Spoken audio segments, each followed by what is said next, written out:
He's going to go first, but you can both sit there. We're having this big 10 megawatt maybe thing. So how does that impact? Thank you. The solar park thing.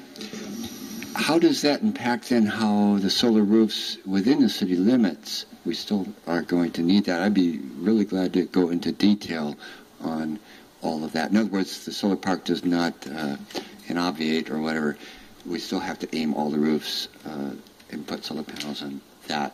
It's very interesting subjects. I have it's a study session. It's fun. A little speech here called Understanding the Transportation Safety Index.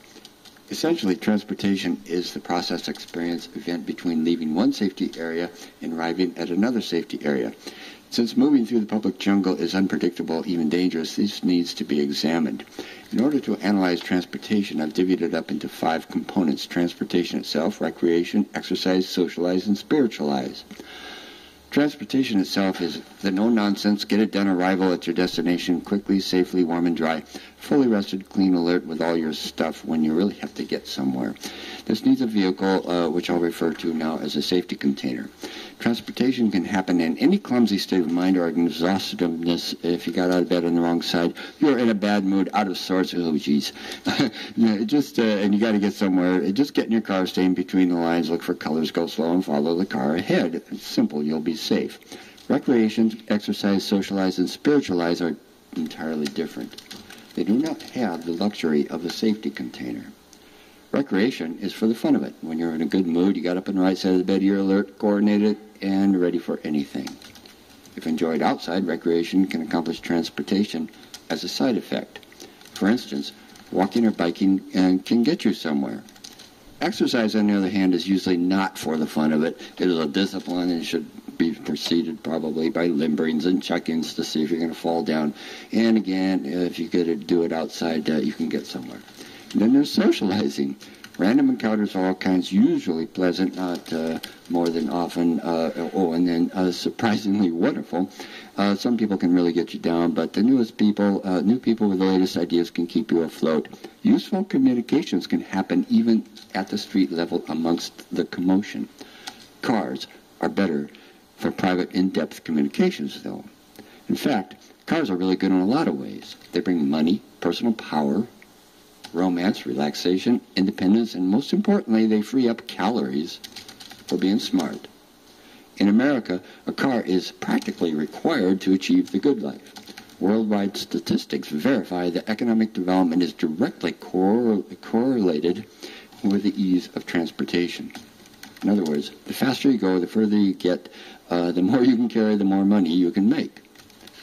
Everybody in Ashland should have a car, especially considering that traveling without a safety container in Ashland has a 1.3 million times more likelihood per mile traveled, per weight carried, per time spent in harm's way, a 1.3 million times more likelihood of causing a body mutilation, either large or small, that will bother you for the rest of your life compared to a safety containered person traveling in Ashland at 25 miles an hour.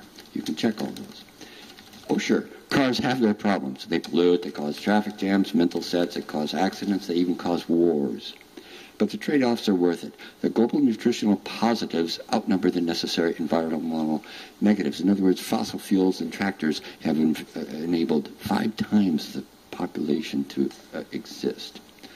But the global nutritional positives outnumber the necessary environmental negatives still. But not anymore. Fossil-fueled carbons are killing the whole planet, and where did that come from? Gee whiz. The cars run on fossils, and now all of a sudden cars are bad and causing other bad things and no longer worth it. So let's try to fix up this planet, without driving a car, Which brings us to the 5th category, spiritual transportation. In other words, do no harm, don't participate in wrongful doing, live your ideals with courage and faith, and you can manage without a car.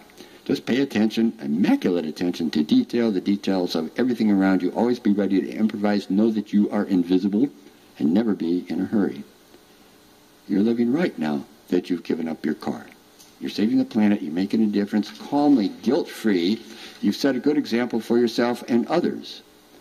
But wait, there's a better way. You're not going to fix the climate change by not driving your car. You're going to fix the climate by driving your car more.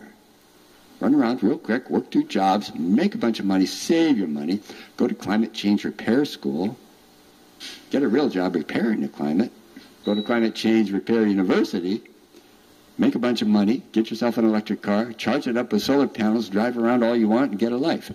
That, my friends, is not an easy assignment. Global climate change. Thank you very, very much. Thank you.